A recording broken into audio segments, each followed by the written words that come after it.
programa de hoje a gente vai tratar do tema de quando ocorre a desistência do imóvel na planta, ou seja, quando o comprador, o consumidor, adquire um imóvel na planta, esse imóvel, e por algum motivo ocorre a desistência desse negócio. Então, basicamente, a gente vai ver objetivamente quais os direitos que esse consumidor tem, algum dever, por óbvio que ele tem, quando ele desiste desse imóvel na planta. E é bom a gente já, de primeira mão, dizer que não, a desistência se dá de certas formas diversas, não é desistir e pronto, não é?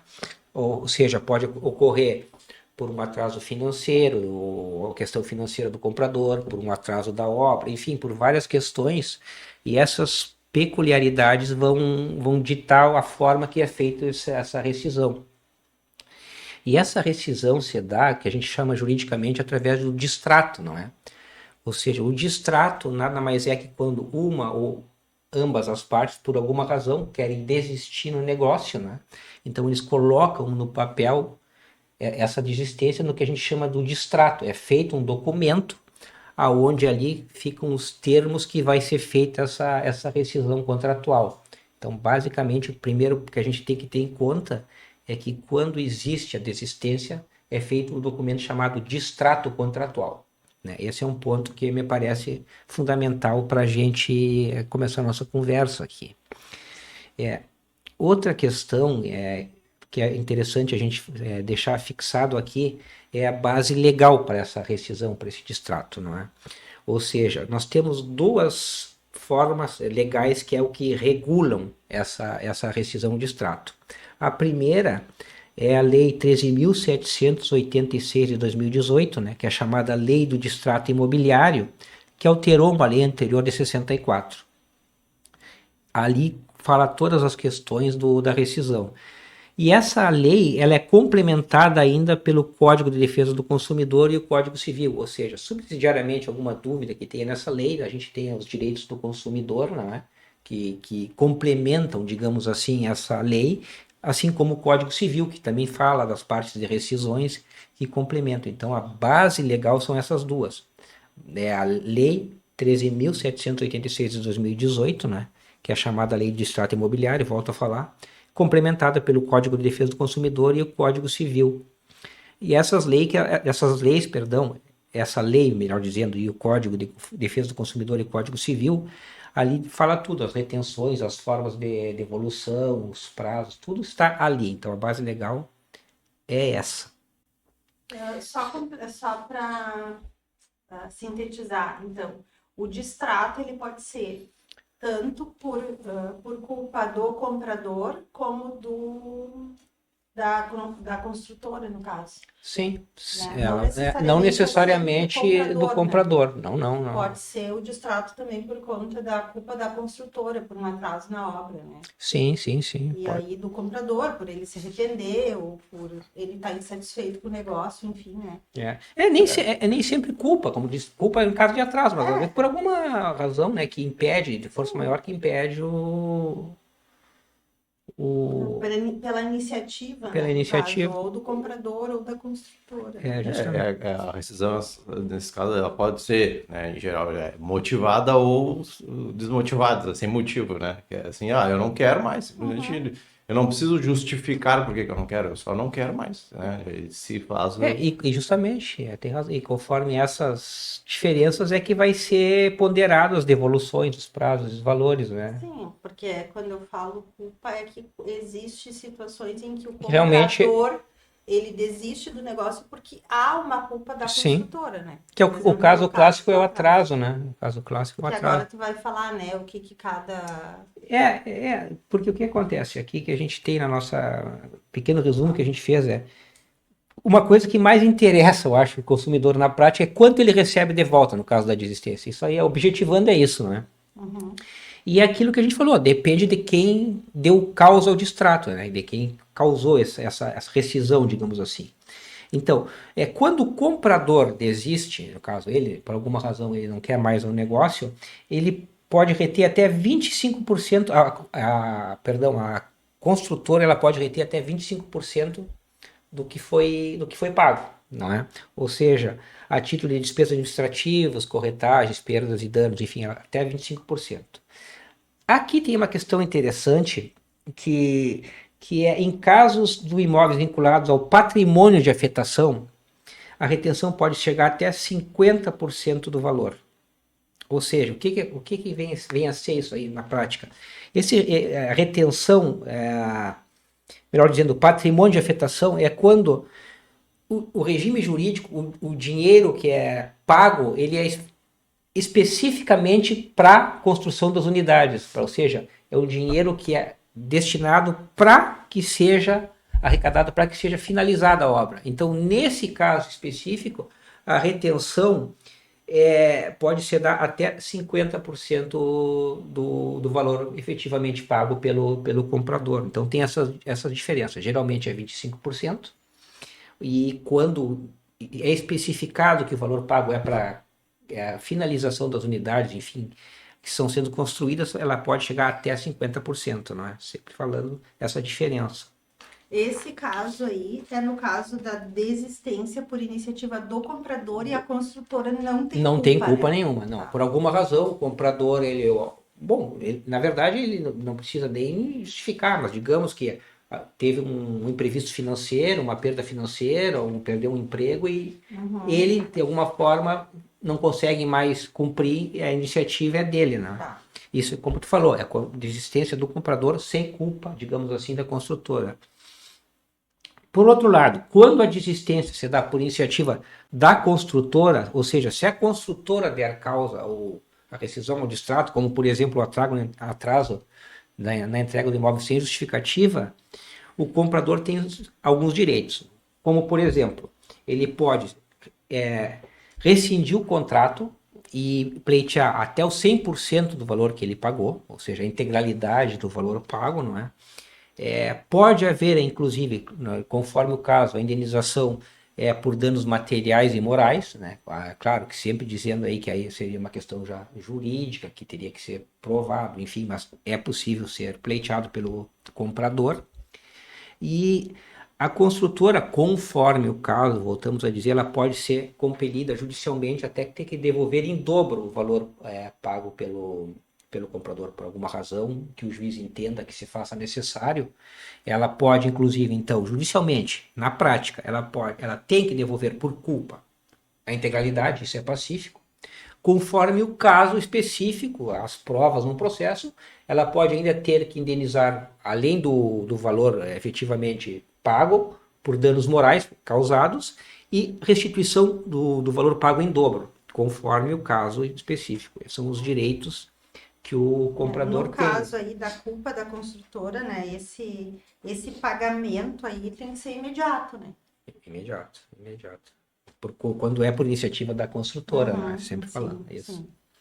Outra questão que, bom, como qualquer negócio jurídico tem, são as chamadas cláusulas abusivas, não é?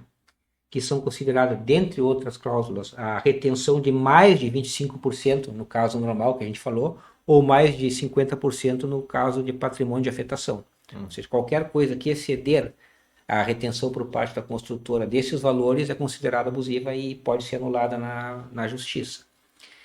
A devolução no prazo superior ao permitido em lei, ou seja, a construtora devolve o valor no prazo superior aos prazos permitidos em lei, que a gente vai tratar agora a seguir, também é uma cláusula abusiva. A proibição de desistência, ou seja, no contrato tem uma cláusula que proíba a desistência, o distrato do contrato também é abusivo, é vedado. E a cobrança de alguma multa sem justificar o porquê dessa cobrança da multa, ou seja, qualquer multa que seja cobrada, ela tem que ter uma justificativa legal, não pode chegar e cobrar uma multa X sem justificativa, não é? Então essas cláusulas são consideradas abusivas. Conforme eu falei da questão aqui nesse momento do atraso da devolução, quais são os prazos? Voltando a frisar que esses prazos constam da lei que eu falei anteriormente, 13.786 de 2018, que é a lei que trata do distrato imobiliário, não é? No caso aqui, se o comprador ele desiste por alguma razão, a devolução deve ocorrer 30 dias após a chamada revenda do imóvel pela construtora. Ou seja, digamos assim, entre aspas, se o não culpa, mas se o comprador, por iniciativa dele, cedeu a rescisão, a construtora tem que devolver os valores naqueles percentuais que a gente falou anteriormente, em até, não necessariamente, até 30 dias depois que ele revender esse imóvel. Ou seja, no momento que ele revende o imóvel para outra pessoa, foi feito distrato, ele tem que devolver aqueles percentuais para o comprador, não é? Em alguns casos aqui, quando a rescisão se dá por culpa da construtora, o que acontece? Os valores devem ser devolvidos em até 60 dias após o distrato. Nota a diferença, ou seja, quando é por culpa da construtora, não se fala em esperar que ela revenda o imóvel, ou seja, a culpa é dela, foi feito distrato, no momento que foi assinado o distrato, independente de ela vender ou não vender o imóvel, ela tem até 60 dias para devolver esse valor ao comprador do negócio. Então são diferentes as questões, não é? E até é bem lógico isso aí, se a gente for ver, não é? Aí é interessante que uma dúvida que tem, tá, mas digamos assim, no primeiro caso, que o comprador desistiu, então tem a lei diz que são até 30 dias de uma revenda da construtora. Se a construtora não revende, digamos por alguma razão que ela quer ficar com aquela unidade autônoma no nome da própria pessoa física, né? Nesse caso aí vai ter que ter uma decisão judicial, porque isso não pode ficar também a critério da revenda não vender nunca. Então nesse caso vai passar um tempo razoável, digamos assim, não vende nunca, aí então o comprador pode buscar a justiça alegando, olha, não está passando, extrapolando razoável. Aí nesse caso o Estado, digamos assim, o juízo vai decidir por um prazo razoável que tenha que ser feito essa devolução dos valores, digamos assim, não é? Nesse sentido ainda, então, quando que dá para entrar na justiça, vamos dizer assim, de forma mais popular, não é? Como a gente disse anteriormente, não é? Quando ocorrem as cláusulas abusivas, não é? E as partes não chegam a um acordo, a justiça, o Estado, ele tem que mediar se as cláusulas efetivamente são abusivas ou não. É um fator que enseja entrar na justiça, não é? Quando a incorporadora, a construtora, por algum motivo se recusa indevidamente a devolver os valores, né? Ou na sua integralidade, ou num prazo que seja estipulado por lei, também é um motivo que pode ser ajuizada uma ação, né, contra a construtora. No caso de atraso da entrega da obra, também é um motivo, né? A multa cobrada excessiva ou desproporcional, ou seja, não está se falando que é ilegal, pode haver uma multa, mas todas as multas elas são estipuladas, com um limite, uma percentagem, e no momento que extrapola esses valores legais, pode ser questionado também na justiça, não é?